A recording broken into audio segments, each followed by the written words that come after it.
Gretch, you and I both love Whole Foods Market. And as the weather gets warmer, we want to have some lighter meals. Well, Whole Foods Market has what you're looking for with great everyday prices. At Whole Foods Market, you can save every day. Look for the yellow low price signs that help you save money without compromising the quality you expect from Whole Foods Market. Find them with their responsibly farmed Atlantic salmon, no antibiotics ever ground beef, and boneless, skinless chicken breasts, plus more throughout the store. Yellow really means savings at Whole Food Market because their sale signs are also yellow. So basically, whenever you see yellow, you know you're saving money. Save on the best of spring with great everyday prices at Whole Foods Market. Let's talk about a small thing that can make a big difference if you have diabetes, the Freestyle Libre 3 Plus sensor. It's amazing how the sensor gives you real-time glucose readings so you can see the impact of every meal and activity to make better choices. The Freestyle Libre 3 Plus sensor can help you live life with diabetes on your terms. This is progress. You can try it for free at freestylelibre.us. Offer available for people who qualify. Visit myfreestyle.us to see all terms and conditions. Certain exclusions apply. For prescription only. Safety info found at freestylelibre.us. Lemonada.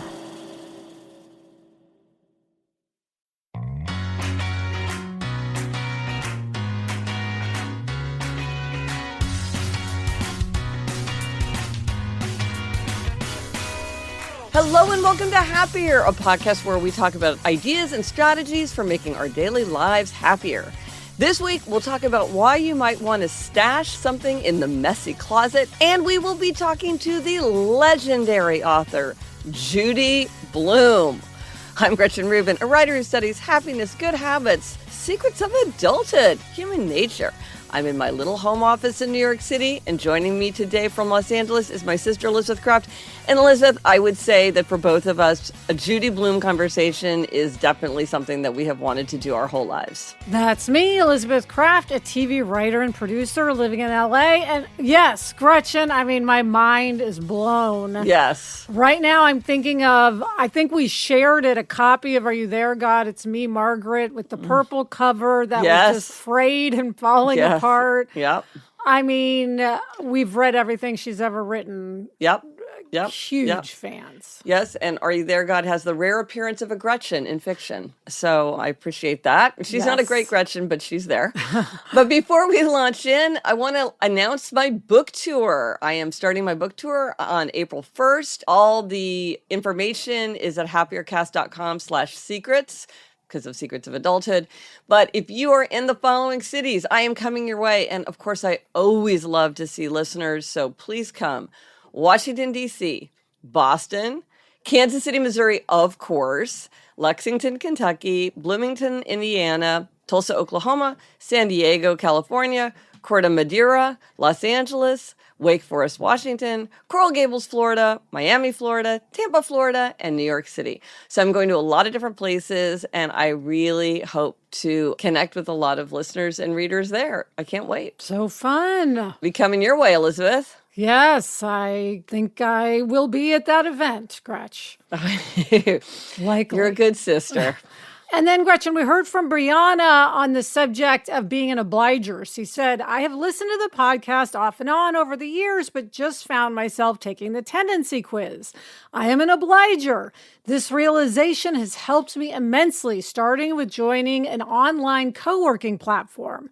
The accountability of a few other people on screen where our list is visible and we celebrate at the end is just the outer accountability I needed. I have become 3 times more productive and ensure that my list includes personal needs as well as work and school. I've redefined productivity and have been able to take care of others while also making sure I take care of myself. I am a big fan and a transformed listener. That's wonderful, Gretch. That is so great to hear. Yeah, sometimes you just need that insight, like, oh, I need the outer accountability. And then when you get it, everything unlocks. If you want to take the quiz that Brianna mentions, it's at gretchenrubin.com/quiz, and it will tell you whether you're an upholder, questioner, obliger, rebel, and give you a little report. So I'm always thrilled to hear when people benefit from the 4 tendencies. That's so great. Yes. This week, our try this at home suggestion is to stash something in the messy closet. Now, I think you're meaning this metaphorically, Gretch, Yes. not literally. Yes. Okay. So the way this came up in my life is I work with this brilliant team and we were getting together and something came up and somebody said, hey, I think we need to put this in the messy closet for now. And we all just really glommed on to this phrase, the messy closet. And what the messy closet is you're not saying that something's not important or you're not saying that you're never going to deal with it. You're just saying, this is not the time to deal with it. It's not going to be dealt with right now. We're going to stash it in the messy closet because everything in there is just very messy and needs to be sorted out, but not right now. It's important, but it's just about you're going to take it out of the closet when the time is right. I love this. Gretch, of course, I do have a lot of actual messy closets. Yes, you do. So this one really resonates with me. And as soon as you said this, I thought of something that Sarah and I have stashed in the messy closet. So, we're writing a novel and we got stalled on it and we did this big sort of mental reset to restart working on it.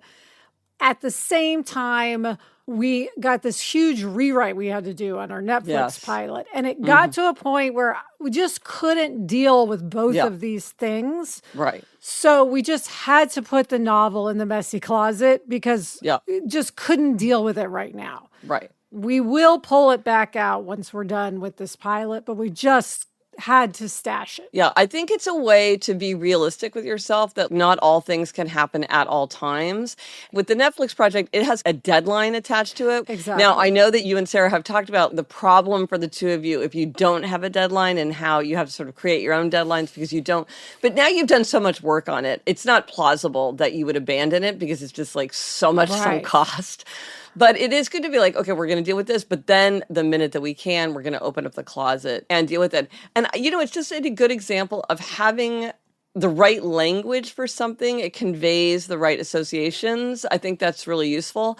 My team, talking about the messy closet, it's very clarifying because everybody knows what we mean by that. We don't have to argue about, no, this thing is really important. It's like, no, you're not saying it's not important.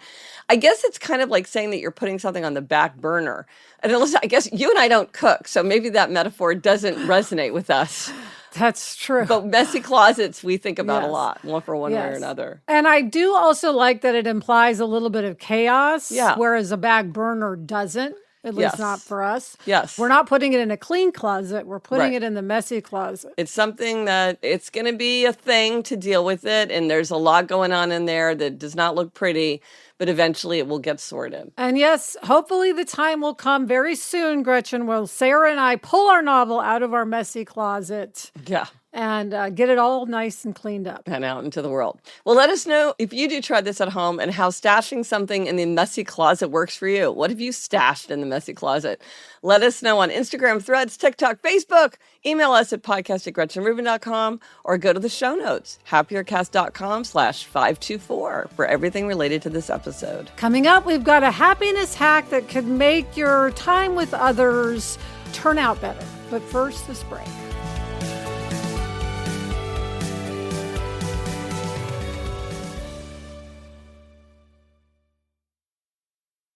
Everybody who listens to this podcast knows you and I are not great cooks, but we do want to cook more. We want to have healthy meals, do meal planning. Well, Marley Spoon has made that possible. It's ridiculously easy with the meal kits they deliver. Even you and I can cook with Marley Spoon. I love soup, and they have an amazing creamy tomato soup that even I can make.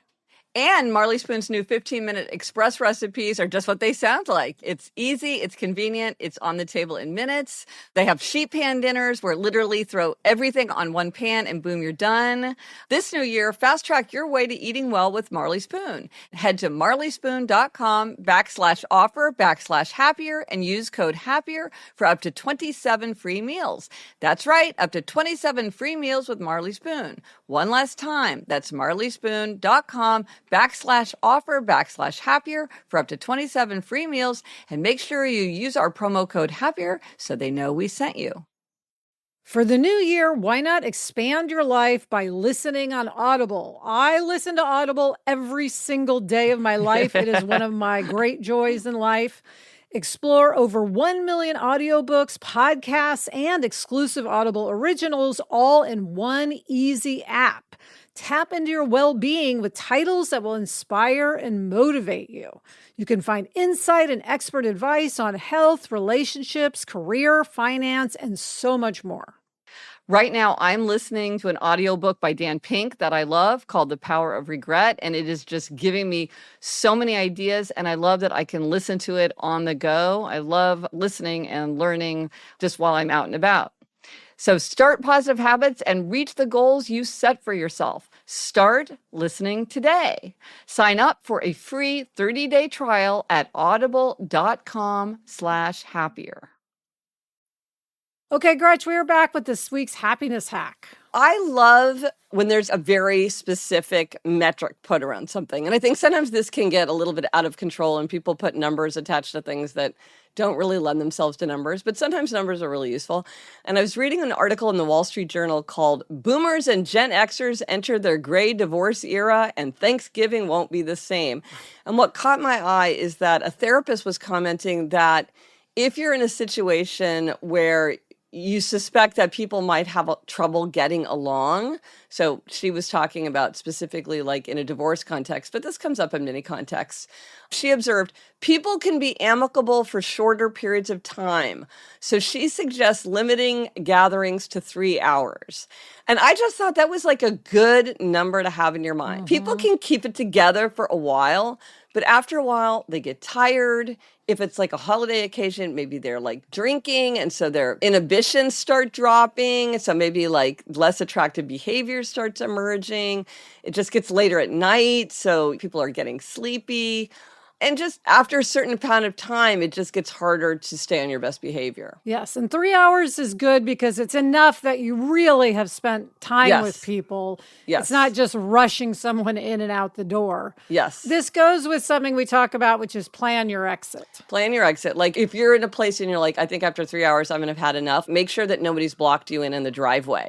Maybe you park your car a block away so that you know you can leave when you want. Or you drive your own car instead of getting a ride with somebody else, so that you can leave when you want. And I just thought that it was helpful to have a number from somebody who's observed across many, many different situations and many different people, that 3 hours seems to be a good limit. Yeah, and you're right, 3 hours is plenty. Like, of course, some families, like our families, hang out for hours, but 3 hours, you feel like you've had some good hangout time. Yes. Yes, absolutely. And now, as part of our Read 25 and 25 inspiration, we have an interview with none other than Judy Blume. Yes, she really needs no introduction, but we'll give her one anyway. Yes. Judy Blume is a prolific American author who has written fiction for children, young adults, and adults. Together, her 29 books have sold more than 92 million copies in 40 languages. Wow. She has won numerous awards and honors. She's best known for her realistic portrayals of young people. Some of our favorite titles, I think, Elizabeth, are You There, God? It's Me, Margaret, Tales of a Fourth Grade Nothing, so funny, Deanie, Then Again, Maybe I Won't, It's Not the End of the World. I mean, there are so many. So many. And Judy Blume co-founded and works at a nonprofit independent bookstore, Books and Books Key West, which opened in 2016. Welcome, Judy. Welcome. Hi. Oh my gosh, it's just such a thrill. You're such an icon. It's amazing. Yes. Not to me. Not to you, not to you. I'm a regular person. Well, yeah. Well, because we're doing Read 25 and 25 in the year 2025, you are such a representative of reading. For many people, you're sort of one of the first books that gets them excited about reading, which is such a hugely powerful thing. I'm actually in 2 children's literature reading groups where we as adults read children's literature and young adult literature. We've read many of your books in these groups. You've also written for adults. You're the perfect person to talk about why reading is something that is going to make us happier in 2025. It does, I think. It does. You want me to tell you why I think that? Oh, sure. Please. Save that. Well, I mean, for me, it takes me out of whatever's going on in my life and allows me to be in someone else's life, in someone else's story. And especially these days, That is very important to me. I can't listen to the news at night or watch the news before I go to sleep, but I can get into bed with a book. And even if it's, 15, 20, 25 minutes with that book, I'm able to go to sleep because I'm in someone else's story. And I love stories, I guess that's why I'm a writer. I've always made them up, and I like to read other people's stories. Well, and Judy, you co-founded a nonprofit bookstore, Books and Books in Key West, which is definitely on my bucket list. I've been there. You've been there? Yeah, you weren't No, there and that day, but I visited oh, I can't believe that, Gretchen. Yeah. George and I founded it. We're nonprofit. We're a part of an arts building there called the Studios of Key West. Oh. And, I like that because I can say, oh, buy this, oh, buy that. And it's not for me. Right. Yes. It's right. nonprofit. And it's a very, very satisfying second career for me. And when people come in, if they say to you that they want to read more, what tips do you have or hacks for getting more reading into your day? Well, it's hard, I have to say. For a while there, when we started the store, I thought I had less reading time because I was so busy all day. But now I think I'm actually back on track. I think I'm reading more books than maybe I ever read before. I read a lot when my kids were little. Before I started to write, I found that when I was writing a book, I couldn't read another. If I was writing fiction, I couldn't read fiction because I have to stay within the story I was telling. Not everyone is like that. I mean, that's just the way it was for me. So I could read nonfiction during that time, but really I like to stay inside my characters' heads and inside the story they were telling me because they tell it to me. So it's hard to find time. I think you have to make time. Yeah. I once asked a dear friend of mine, very smart woman, how do you read? What do you do? And she said, I make time every afternoon. She was no longer working. She was retired. She said, I make that time every afternoon around 3:00. And I try to do the same thing. It might be 4:00 for me. After I get home, just conk out with a book. Being in a bookstore, spending so much time in a bookstore, what have you learned about how people read and what draws them to a book? Have you had any insights just seeing how people engage when they're in the bookstore? I'm always surprised. Oh, why? Interesting. I mean, I've had some training now as a bookseller, and I mean, I ask certain things if they don't know, if they want to be guided to their next favorite book. I do ask them what they like to read and what was the last book that they loved. And then I might suggest something completely different. I might suggest a book that I just read that not everybody knows about yet. Our manager, we have little staff rec cards hanging on certain books.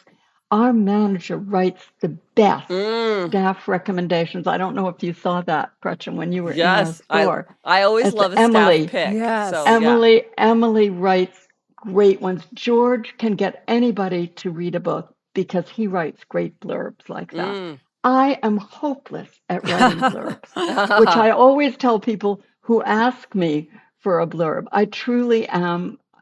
This is not my superpower. I can't do a good blurb, but every now and then I'll do a staff rec and I see the difference. I mean, it really, really makes people want that book. And, they'll just fly out of the store. Recently, there was a book that was flying out of our store and I hadn't read it, called God of the Woods. Oh, I'm listening to it right now. I hadn't read it and I thought, I need to read this book and see what everybody is so excited about. And honestly, I could not put that book down. It was just, I had to keep going. So, I can understand why. And even yesterday, we were out of it. And we're a very small store. We get 12 copies at a time. That is a lot of copies for us. And they fly right out. So there are those books. And that's word of mouth. Right. That is word of mouth. Yeah. Well, and how about you? What do you like to read? What is your personal taste? Are you a cozy mystery person, fantasy, sci-fi?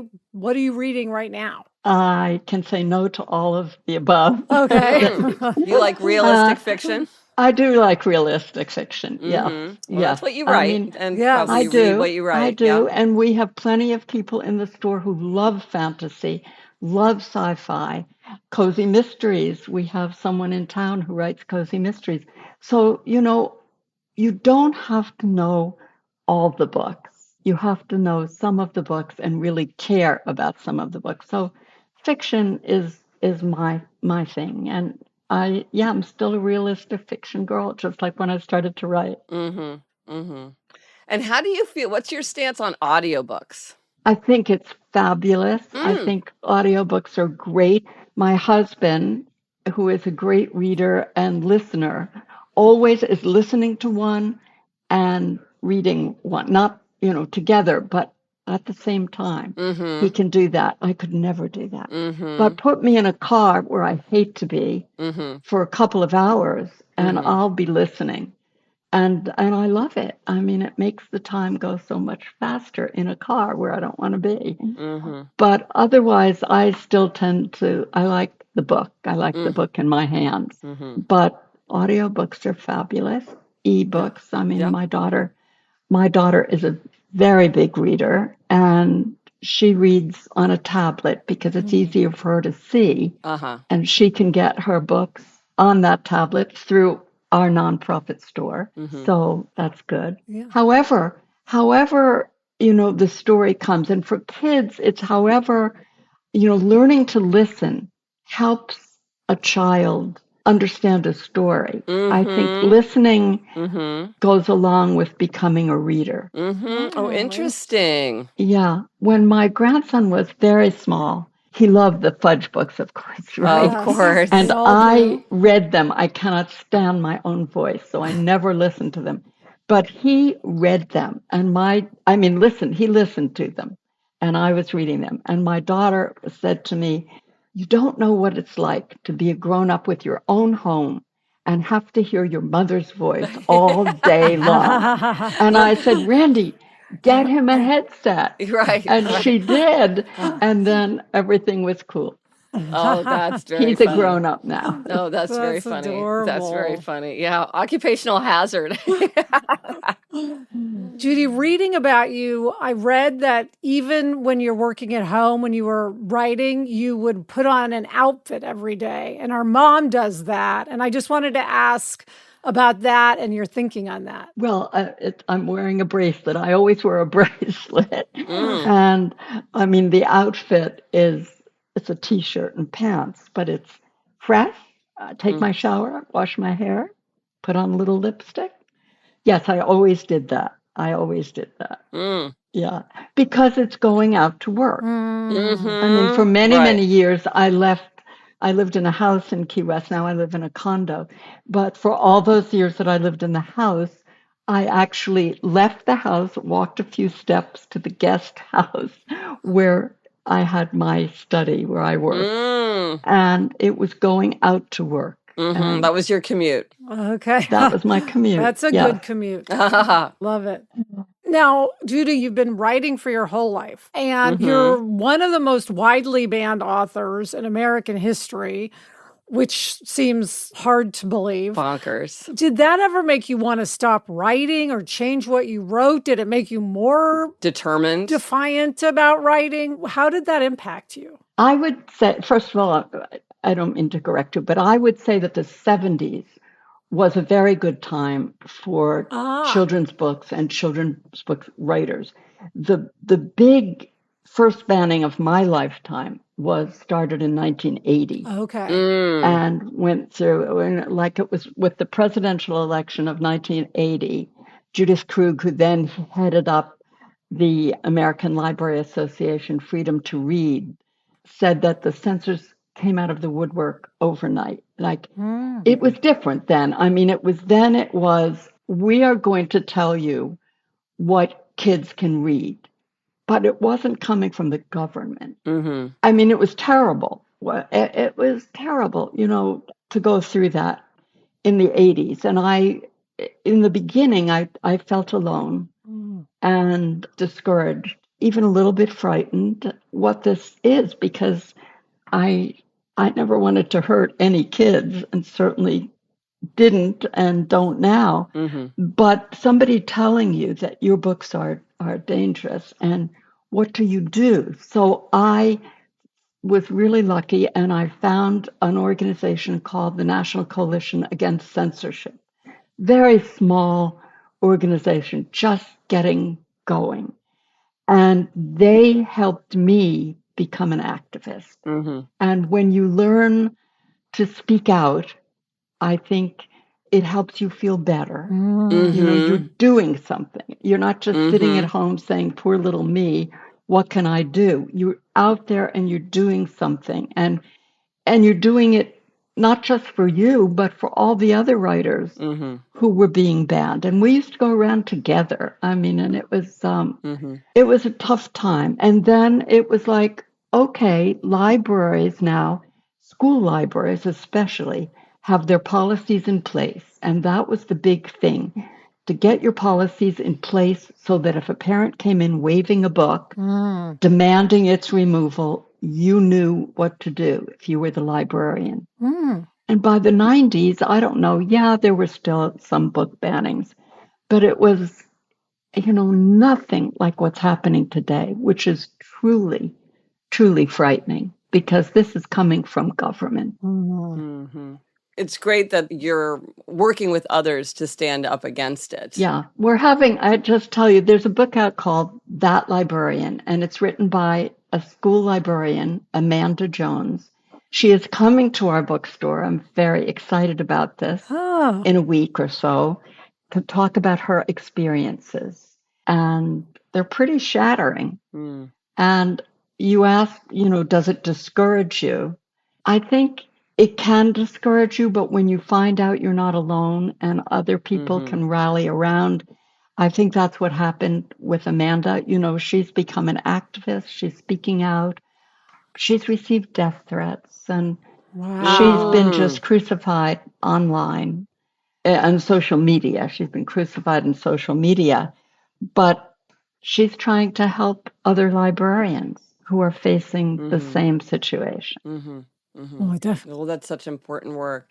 Well, on a lighter note, Judy, before we let you go, we always ask our guests, is there something that you would suggest that listeners can do as part of their ordinary day, something that doesn't take a lot of time, energy, or money, to make themselves happier? Is there anything you do or want to suggest? Well, for me, I'm tired at the end of the workday, and I'm old and I'm tired, and I like to flop on my bed and pick up a book and read.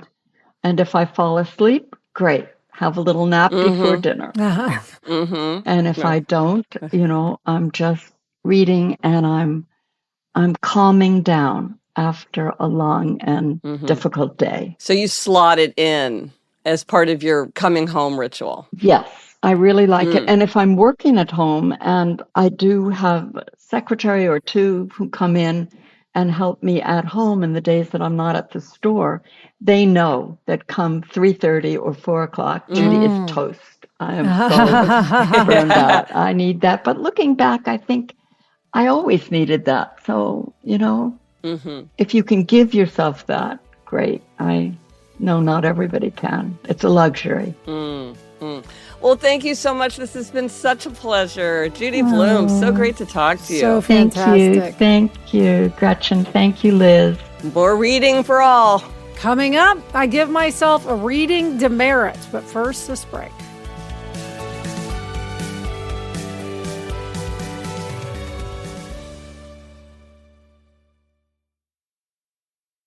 So, Gretch, as the weather gets warmer, I think a lot of us want to eat lighter meals, and Whole Foods Market has what you're looking for with great everyday prices. I love their 365 by Whole Foods Market brand. It's their house brand, and it has tons of spring essentials at daily low prices that will really put a little spark to your plate. They have brunch classics like juice, organic bagged salad kits. You know, I love a salad kit, smoked salmon, goat cheese and sandwich bread, plus smoothie ingredients like almond milk and organic frozen fruit blends, which I love to use for Jack's smoothies. At Whole Foods Market, you can save every day. Look for the yellow low price signs that help you save money without compromising the quality you expect from Whole Foods Market. Find them with their responsibly farmed Atlantic salmon, no antibiotics ever ground beef, and boneless, skinless chicken breasts, plus more throughout the store. Yellow really means savings at Whole Foods Market because their sale signs are also yellow. So basically, wherever you see yellow, you know you're saving money.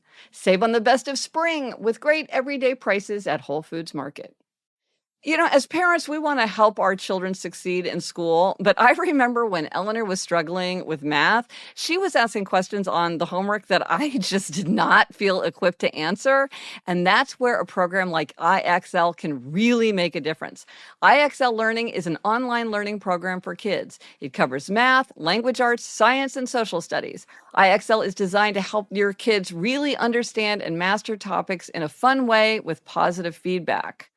Eleanor needed something exactly like IXL, something that would really take her through the topic, help her keep up with class, and help her really understand the fundamentals. IXL is used in 96 of the top 100 school districts in the U.S. Make an impact on your child's learning. Get IXL now. And Happier with Gretchen Rubin listeners can get an exclusive 20% off IXL membership when they sign up today at IXL.com/happier. Visit IXL.com/happier to get the most effective learning program out there at the best price. Okay, Alyssa, it's time for demerits and gold stars. And this is an even-numbered episode, which means it's your turn to talk about a demerit. All right, Gretchen. Well, speaking of, read 25 and 25. I have on my list of 25 things I want to do in 2025. Reading an actual paper book every month. We were just talking about audiobooks, but I want to get back in the habit of doing some actual paper reading. And I haven't done it yet. I mean, I'm reading War and Peace every day, but I haven't read an actual book, full book yet. And now we're into March, so I'm 2 books behind. So I've got to get cracking on that. Well, what is it that you feel like you want to get from the paper book that's different from what you get from reading an audiobook? You know, I just don't want to lose my stamina for reading in that way. And I find the less I read an actual book, the shorter my reading stamina is. So I kind of want to work the muscle. And is it because when you're listening, you can be kind of active, like you're walking around? Yes. And so when you're reading a book, you get a little bit restless? Exactly. When I'm reading a book, I might put it down, check my phone, etc. Whereas I used to sit and read for 3 hours, no problem. Wouldn't even think twice about it. Now it's hard to read for 15 minutes without some sort of break. So I want to build back up. You read a lot. So the next time you read something where you're like, oh my gosh, I'm really turning the pages, or like it's an audiobook, but you're finding it super compelling, switch to paper because maybe you could get your stamina back up by reading something that's really holding your attention. Because I think there are books that we enjoy and we're really glad that we read, but they're not like you're racing home to get back to your book. And then there's some where you're like, oh my gosh, I'm just dying to finish it. Yeah. So maybe with those kinds of books where you really feel that, and then you'll really stay engaged because it's the kind of book where you're not thinking like, oh, well, maybe I should get up and fix myself a snack or whatever. Yeah, that's probably a good idea. So hopefully now that I've said it, I'll do it. Yeah. And I can report back. Yeah. All right, Gretchen, what is your gold star this week? Well, I want to give a gold star to Jenna Bush Hagar for mentioning my one-sentence journal. I had no idea that I was going to get a spotlight on that. It's something that came out a long time ago. And so to see it somehow emerge into the public sphere was amazing. I was so happy to see that. It was very sweet because many listeners and readers took screenshots and sent them to me. I mean, at first I was like, when is this from? But it was recently. Yes. So that was exciting because one of the things as an author who has something in the past, and Alyssa, maybe you feel this way about your TV shows, it's very exciting when somebody's engaging with it in the present. Yes. Because you're like, yes, I love it just as much as when I did it, and now it's getting that spotlight. So I want to give her a gold star because I really appreciated that. Yes, there was this nice, beautiful, big stack of your journal, Stretch, and I saw it. It was a fun surprise. I don't know if I have a good enough image of it, but if I do, I'll put it in the show notes. Now, the resource for this week, I just want to remind everybody of the tour. It's coming your way. I really want to see people there. And I'm going to a lot of cities that I've never visited before for a book tour, and some cities that I've never been to before in my whole life. So I'm so excited. I always love going to a city for the first time. And again, those cities are Washington, D.C., Boston, Kansas City, Missouri, of course, Lexington, Kentucky, Bloomington, Indiana, Tulsa, Oklahoma, San Diego, California, Corte Madera, California, Los Angeles, California, Wake Forest, Washington, Coral Gables, Florida, Miami, Florida, Tampa, Florida, New York City. It's interesting that I'm ending up in New York City. And that's all at happiercast.com/secrets. And so I'm really looking forward to it. I like meeting with people. It's really fun. Oh, yeah. And Elizabeth, we've talked a lot about reading today. What are you reading right now? Well, as I mentioned before, I'm reading The God of the Woods by Liz Moore. And I am reading Stoneyard Devotional by Charlotte Wood. And that's it for this episode of Happier. Remember to try this at home. Stash that thing in the messy closet. Let us know if you tried it and if it worked for you. Thank you to the legendary Judy Blume. Such an extraordinary experience to get to talk to her. Oh, yeah. Thank you to Chuck Reed and everyone at Lemonada. Well, we were talking about word of mouth for books, but word of mouth works for podcasts as well. So rate us, review us, follow us, and if you like the show, tell others you know. Until next week, I'm Elizabeth Kraft. And I'm Gretchen Rubin. Thanks for joining us. Onward and upward.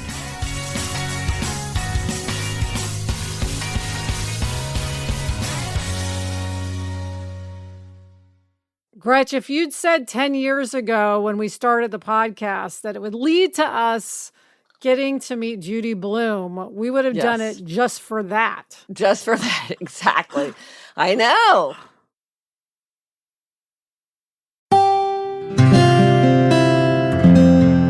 From the Onward Project.